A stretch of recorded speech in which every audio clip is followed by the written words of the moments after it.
Good morning, children.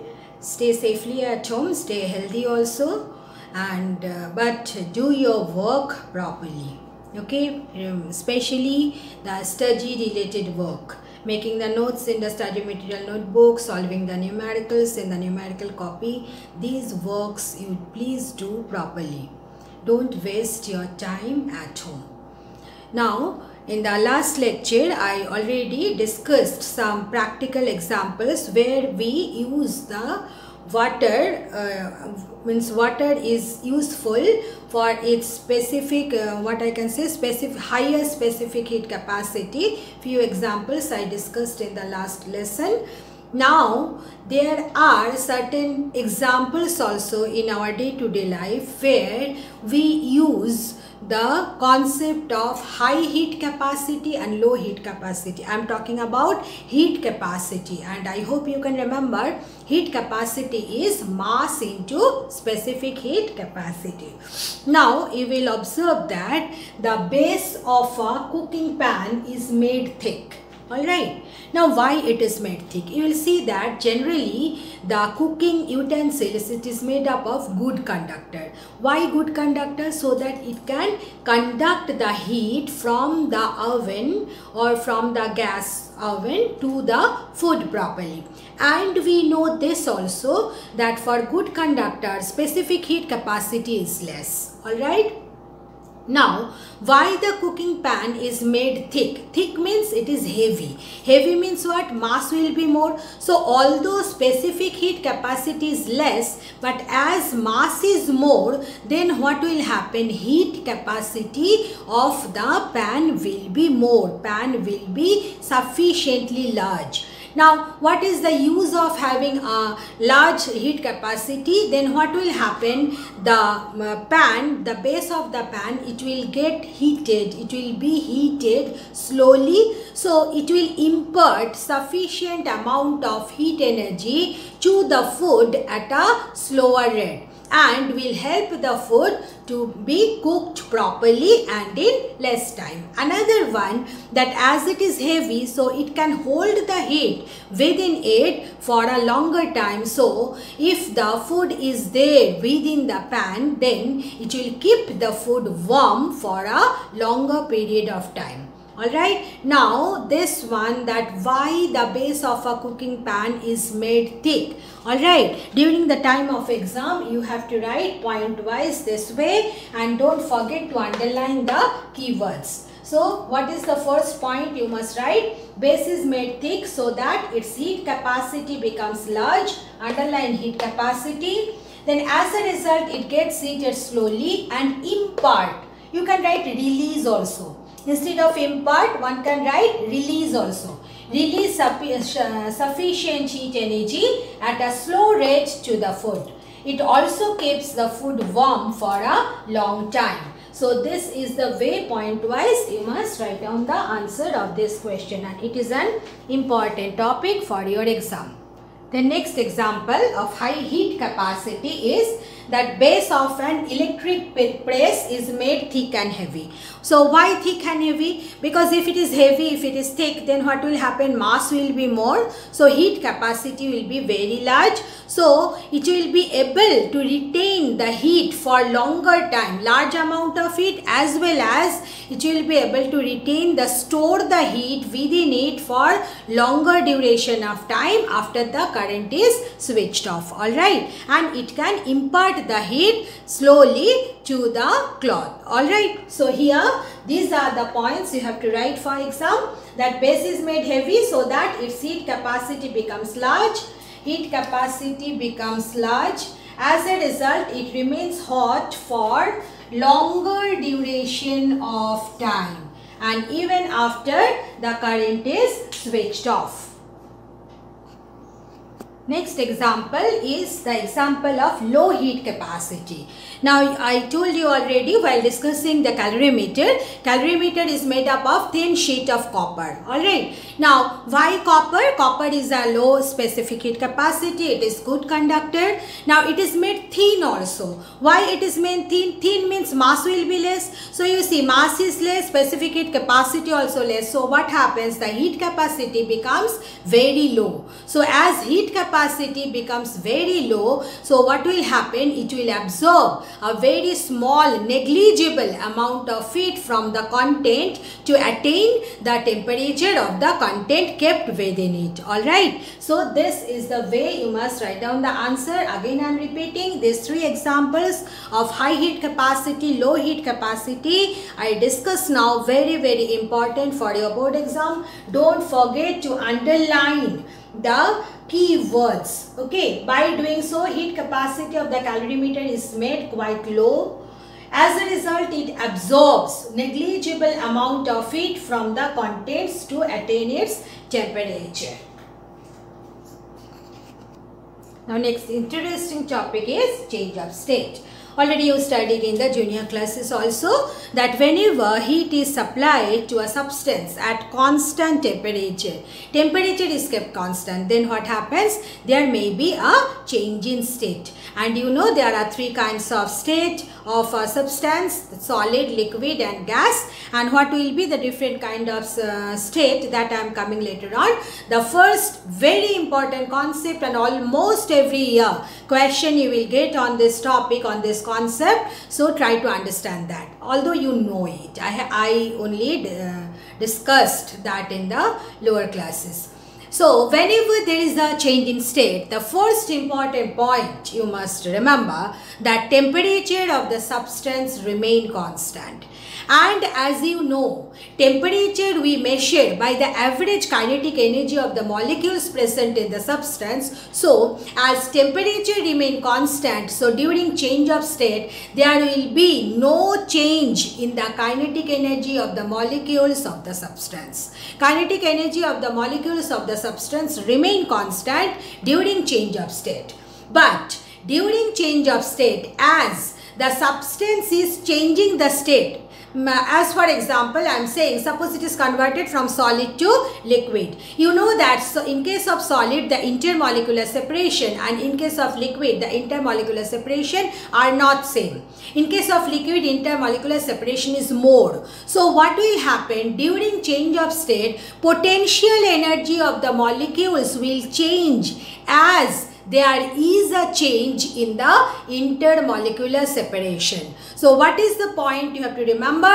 That during change of state, first point, temperature remain constant. Second point, no change in the kinetic energy. Third point, which energy of the molecule changes? Then potential energy of the molecule changes. Why potential energy of the molecule changes? Due to change in the intermolecular separation. So this is the way, point wise note it down and also underline the keywords.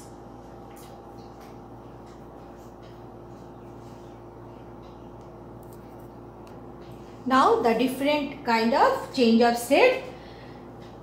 From 6th standard you are studying this. Okay, so this is nothing new to you. Everybody knows each and everything. But in your book, one thing is written wrong. Gas to solid conversion is never known as solidification. Okay, liquid to solid is known as solidification. So be careful. Gas to solid, it is known as deposition or desublimation. Okay, and some substances which is converted directly on heating from solid to gas, then the process is known as sublimation. Then the process by which solid is converted into liquid at constant temperature and pressure is known as melting. Like that, the process by which liquid is converted into gas at constant temperature and pressure is known as boiling or vaporization. The process by which gas is converted into liquid at constant temperature and pressure is known as condensation or liquefaction. Then the process by which liquid is converted into solid at constant temperature or pressure is known as freezing or solidification. Is that clear? So the name of the process is, you know how to write down what is melting. What will be the definition? Melting means the process by which solid is converted into liquid. So melting is the process, first point. Secondly, you have to mention that solid is converted into liquid at constant temperature. Never forget that. Okay, to mention that solid is converted into liquid at constant temperature. Not only for melting, for all the processes. You have to mention that whenever change of state taking place, then it takes place at constant temperature. Alright. Next one is the melting point, boiling point, condensation point, freezing point. What are they? Point does not mean a point literally. It means that the constant temperature at which solid is converted into liquid is known as melting point. Alright. So what I said?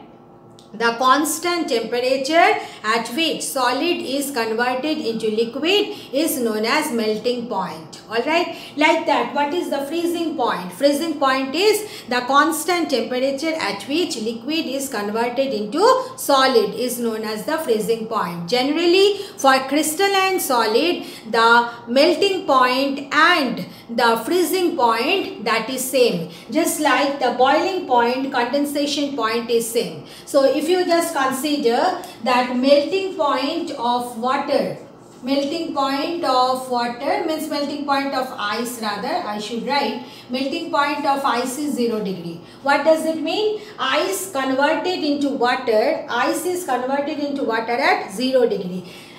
Exactly in the same manner you can write that melting point. Freezing point of water, it is also 0 degree Celsius. Alright, what does it mean? Ice is converted into water at 0 degree Celsius when heat is given to it, and if you take out heat from water at 0 degree Celsius, then water at 0 degree Celsius will be converted into ice. So what I mean to say is that freezing point, melting point same, like that boiling point, condensation point same. So if you consider boiling point of water 100 degrees Celsius, means if you take water at 100 degrees Celsius and you supply heat to the water, give heat to water, then water will be converted into steam or gas, water vapor at 100 degrees Celsius. Now, if you do the reverse, means you have taken water vapor at 100 degrees Celsius and you are taking away heat from the water vapor, alright, then what will happen? Water vapor will condense into water at 100 degrees Celsius only. So, generally for the crystalline solids, this happens, that boiling point, condensation point, melting point, freezing point, they are same. Alright, now the definition of melting point, boiling point, I hope at this stage I don't have to dictate, you can write it yourself only. Now if you consider melting, generally all the substances, most of the substances, when they melt, they expand. Melt means when they are converted into liquid from solid state, then they expand. Lead, wax, these are the few substances which expand on melting. But ice, what happens to ice?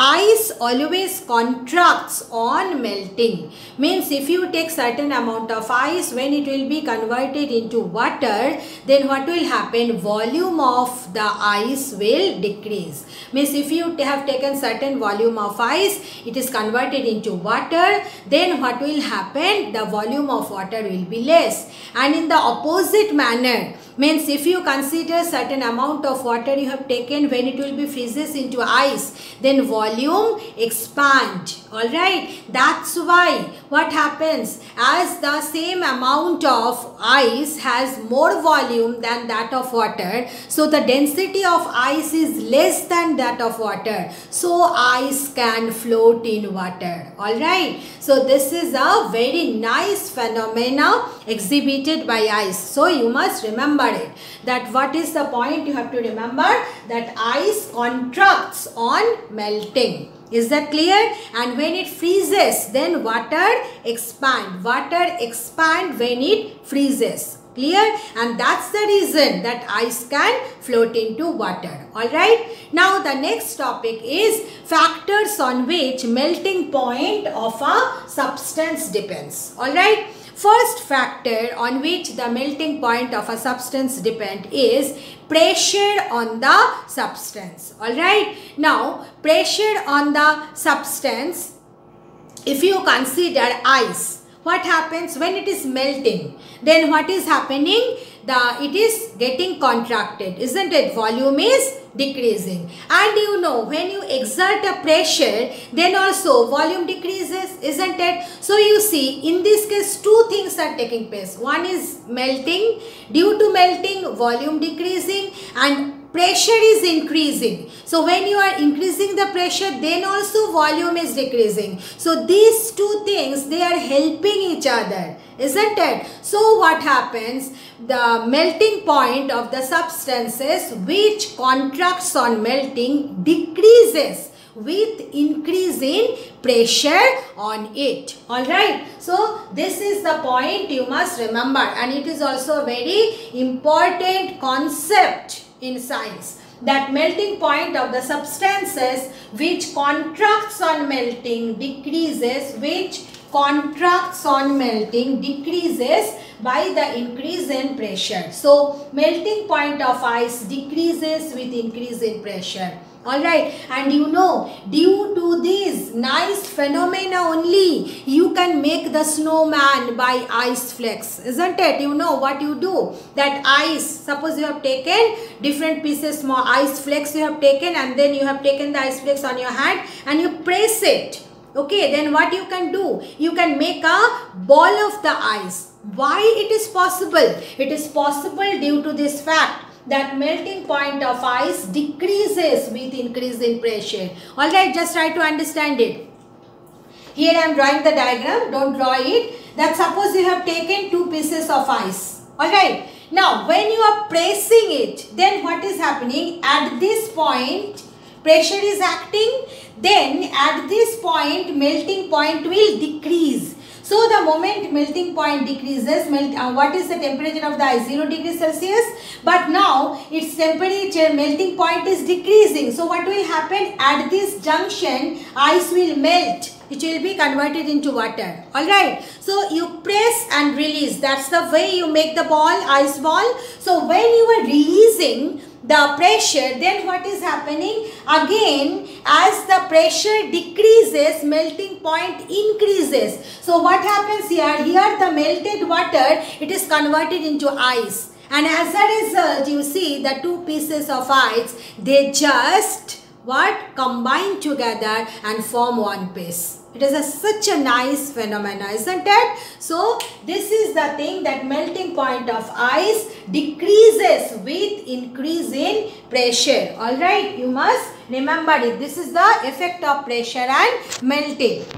So you see, the substances which expands on melting, for them what will happen? Just try to understand it. When it is melting, then its volume is increasing. But when you are exerting the pressure, then what is happening? The pressure is trying to decrease the volume. So one effect is contradicting, opposing the other one.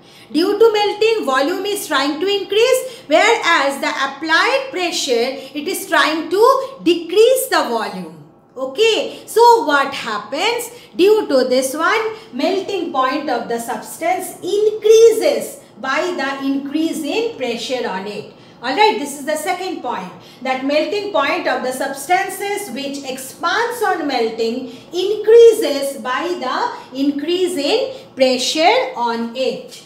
Alright, and what is the example? That melting point of lead. Melting point of lead increases with increase in pressure on it. So this is the first factor on which melting point depends. And what is the factor I said? Pressure on the substance. Now the next factor on which melting point of a substance depends is impurities present in the substance. Alright. Now the presence of impurity always decreases the melting point of a substance. Alright. Means if impurities are added to a pure substance, then what happens? Melting point of the substance decreases. And you know the freezing mixture, in chemistry you studied. Freezing mixture, what we do? We mix salt with ice. What is the normal melting point of ice? It is 0 degree. But when salt is mixed with ice, then the melting point decreases to minus 22 degrees Celsius. Alright. So it proves that melting point, it depends on impurities present on it. And how does it depend? That melting point of a substance decreases by the presence of impurities on it. So these are the very two important points you must remember, that melting point depends on pressure on the substance and melting point depends on impurities present in it. And how does it depend on pressure on the substance? The substances which contracts on melting, for them melting point decreases with increase in pressure, whereas the substances which expands on melting, for them melting point increases with increase in pressure. And the presence of impurity always decreases the melting point of a substance. Now next we have to know that factors on which boiling point of a substance depends. It is very easy to find out, but just by using the concept of the factors of melting, on which melting point depends. Now you see that when boiling takes place, then there are all the substances, their volume increases.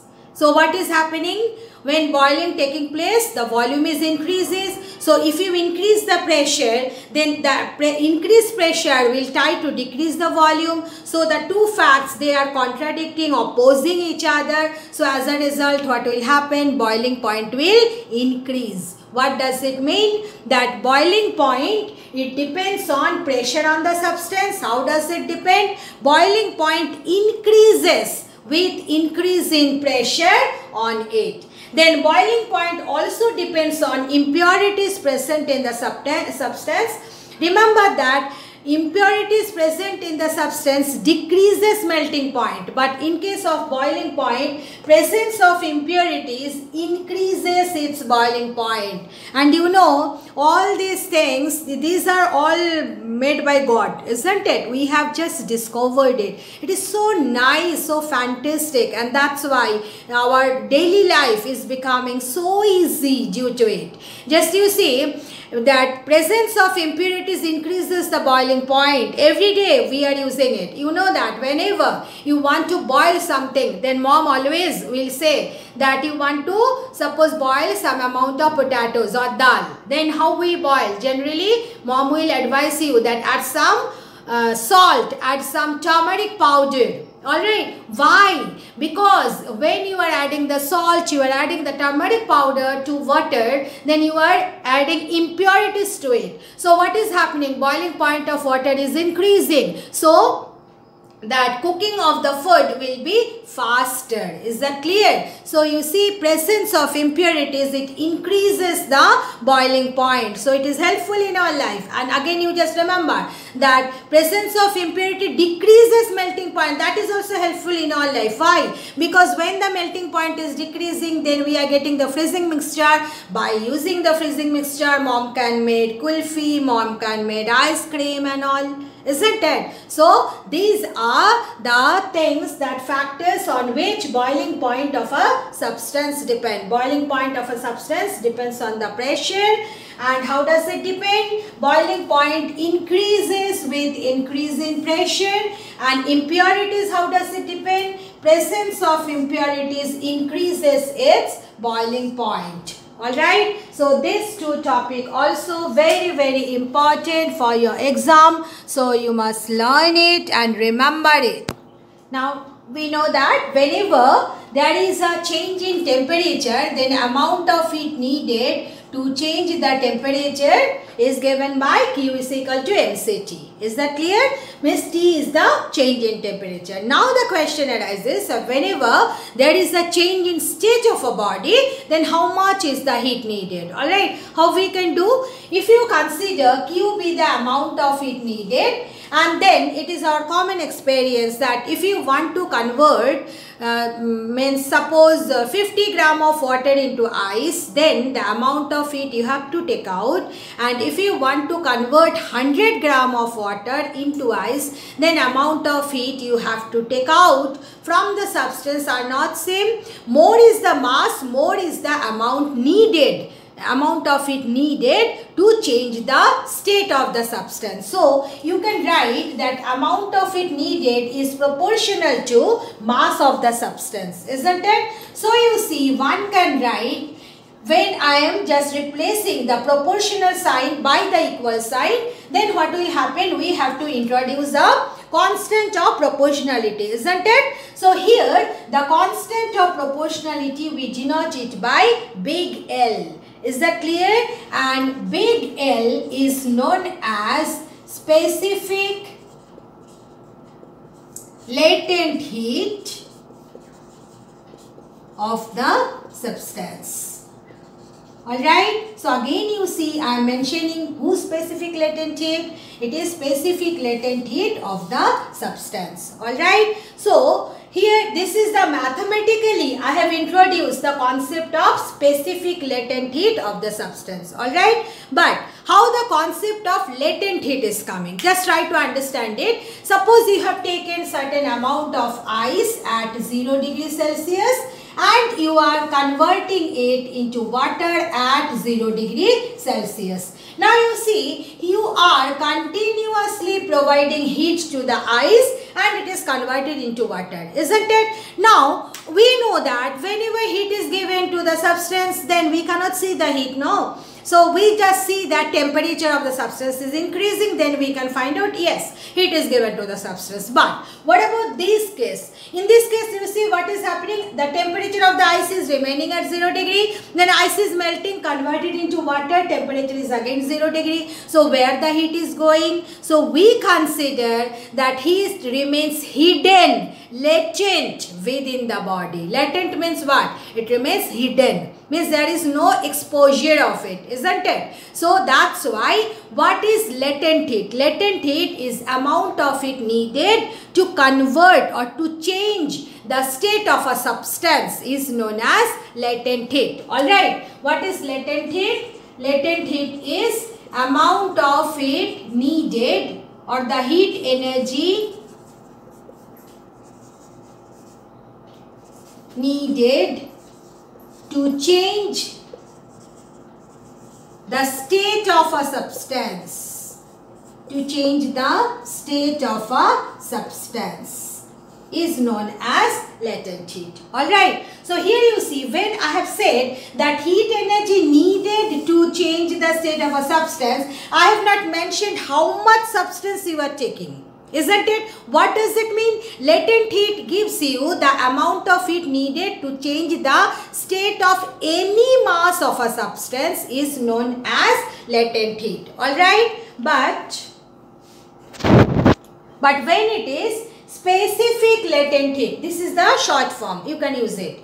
SLH, specific latent heat. Then you see, from this relation, one can write specific latent heat L is equal to Q by M.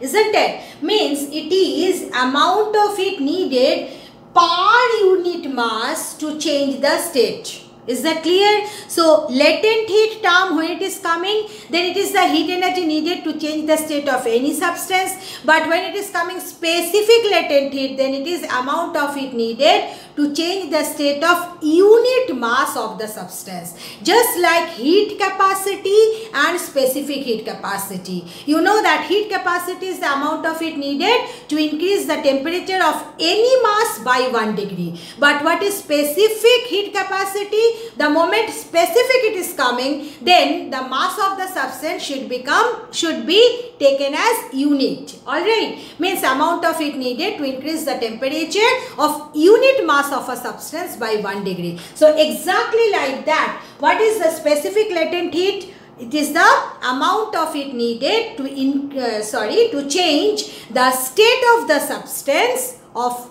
state of unit mass of the substance at constant temperature. Alright. Now here you see latent heat. What is the SI unit of latent heat? This is very important. It comes in exam. SI unit of latent heat is Q is joule and M is kg. So SI unit of latent heat is joule per kg. You must learn that one also. The SI unit of specific heat capacity, joule per kg per degree Celsius, whereas SI unit of heat capacity is joule per Kelvin or joule per degree Celsius. So the SI unit of these three quantities, SI unit of what I said, specific heat capacity, SI unit of heat capacity, SI unit of specific latent heat, you must learn and remember, because frequently question comes on this topic. Okay, so what is the SI unit of specific latent heat? Joule per kg. Is that clear? And then another way you may get question on the specific latent heat of a substance, just like this, that it is given that specific latent heat of melting of ice is 336 joule per gram. Alright, it is given. Okay, what is the meaning of the statement? Alright, what is the meaning of this is joule per gram. What is the meaning of the statement? This is another probable question or type of question on the definition of specific latent heat. So what is the meaning of the statement? 336 joule of heat is needed to convert 1 gram of ice into water at 0 degree Celsius. So you see, what is the definition of specific latent heat? I said instead of 336 joule, what you will write? Amount of heat. Amount of heat needed to convert, okay, unit mass of ice into water at 0 degree is known as specific latent heat of melting. That is the definition of specific latent heat of melting. So, if the statement is given, then the value of the specific latent heat is given 336 joule per gram. What does it mean? The 336 joule of heat is needed to convert how much? It is given per gram, means 1 gram of ice into water at 0 degree Celsius. Alright. Now, if it is given like this, now suppose the statement is given like this. Specific latent heat of melting of ice is 336 into 10 to the power 3 joule per kg. Okay, in that case, what is the meaning of the statement? Meaning of the statement, you have to change like this. 336 into 10 to the power 3 joule of heat is needed to convert 1 kg of ice into water at 0 degree Celsius. Alright. So, this is the exactly in the same manner you may get like this.